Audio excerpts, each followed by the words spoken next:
Welcome to Let Me Fix This. Enjoy the video.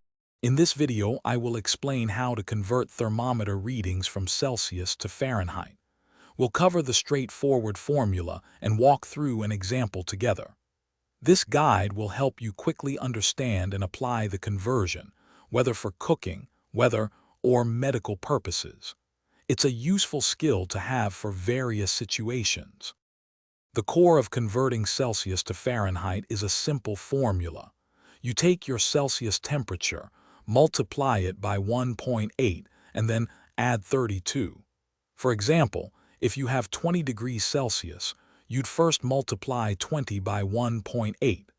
This gives you the initial part of your Fahrenheit value. Let's try an example.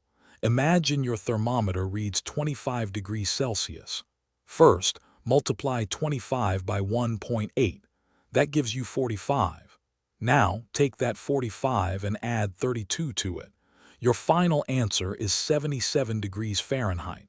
It's that simple to convert a Celsius reading.